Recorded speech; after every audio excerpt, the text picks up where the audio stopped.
अस्सलाम वालेकुम दोस्तों, मैं हूं आसिम सुहेल और आप देख रहे हैं मेरे यूट्यूब चैनल और फेसबुक पेज। उम्मीद करता हूं कि आप सब खैरियत से होंगे। अल्लाह पाक आप सबको अपनी हिफ्ज़ व अमान में रखे। दोस्तों, खुबानी जिसे हम अप्रीकोट भी कहते हैं, एक नहायत मुफीद फल है जिसके कई ग़िज़ाई और तिब्बी फ़वाइद हैं।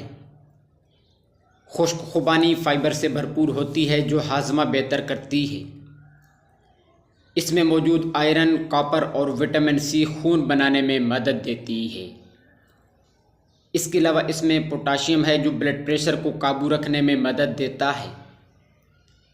इसके साथ साथ विटामिन ए और बीटा कैरोटीन की मौजूदगी आँखों की बीनाई को बेहतर बनाती है।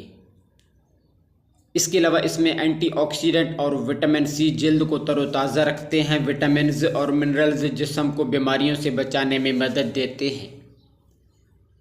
इसको अगर सुबह नहार मुँह या नाश्ते के साथ खाया जाए तो तवानाई फराहम करती है और हाजमे में मदद देती है। दोपहर के खाने से पहले अगर खाया जाए तो भूख बढ़ाती है और मैदा को तैयार करती है।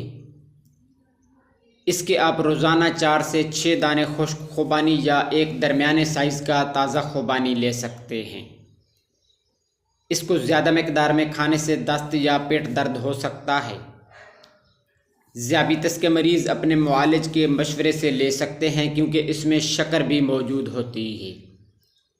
कोशिश करें खुबानी की गुठली ना खाएं क्योंकि इसमें एमिग्डालिन होता है जो जहरीला होता है और आपको नुकसान दे सकता है। तो दोस्तों, ये थी हमारी आज की छोटी सी वीडियो। उम्मीद है कि आपको पसंद आई होगी। दुआ में याद रखिएगा। जज़ाकल्लाहु खैरा।